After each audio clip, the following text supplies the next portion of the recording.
Атамның әңгімесі. Көптен күткен жазда келді. Оқу бітіп, демалыс басталысымен жайлауға бардым. Ата әжемнің үйіндемін. 6 қанат киіз үйдің ашық түндігінен күн сәулесі бетіме түсіп, күн нұрымен шағылыса тәтті ұйқымнан оятып жіберді. Маужырап тұрдым. Әжем қара қазанның басында ірімшік қайнатып жатыр. Бәкене бойлы кемпір қара қазан басында сары бала қамышын жүр ғой. Атамды бірден іздедім. Айналаға қарасам, өзінің байырғы орнында отыр екен. Жүгіріп атама жеттім. Ауыл шетіндегі дөңгелек төбе басында астына қалың етіп төселген көрпедей көк шалғынды малдасын құрып, батысқа жонын берген күйі отырған атам тізесінің үстінде жатқан қалың кітабын ақтарып отыр. Кеудесін жапқан күмістей аппақ сақалы үйіріле соққан самалмен ойнағысы келгенде желбіреп қояды. Жалпақ алақанның сымға тартқандай салалы саусақтарымен әр бетті аударған сайын өткен күндердің әр сәтінің бірде суық, бірде жылы лебі алақан арқылы жүрегіне жеткенде, еріннің ұшымен күбір етіп, шүкір Аллаға, тәубе дейді.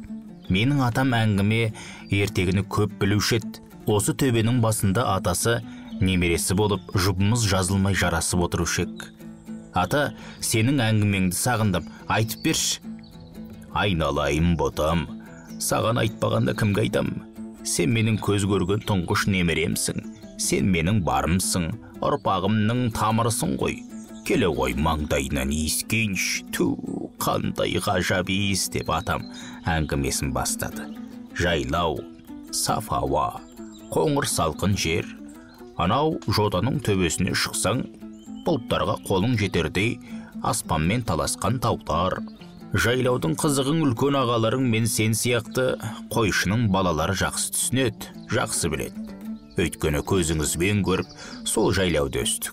Қазіргі жастарға, балаларға айтсаң, таңғажайып ертегі әңгіме сияқты көрінер.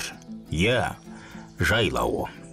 Шопандар тойы сонау көктемде қой қырқудан басталатын.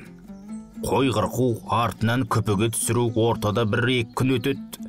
Қырқылып, күпіге түскенше қамауда тұрған, жаңадан қырқылған қой бір орында ездеп иіріліп тұрмайды.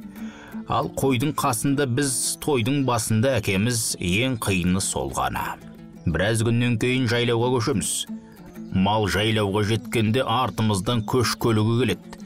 Бізден бұрын барған көршілес қойшылар жиналып алдымен киіз үй тігеді. Оның өзі бір той. Біз үшін керемет көрініс. Үй тігілгеннен атағаш орнатылады. Іле-шала құлындар байланатын желдер тартылады. Содан бастап жайлаудағы көңілді тұрмыс басталады.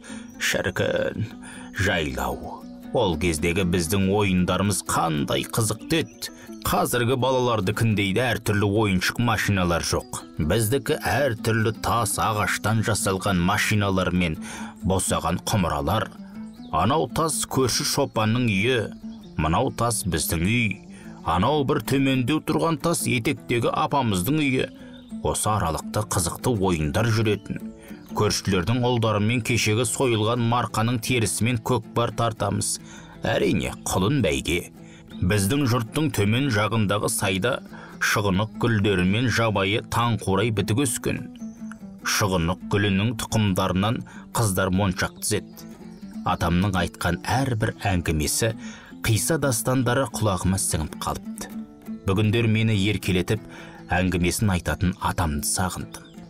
Бірақ атам үлкен сапарға кеткеннен қайтып оралмады.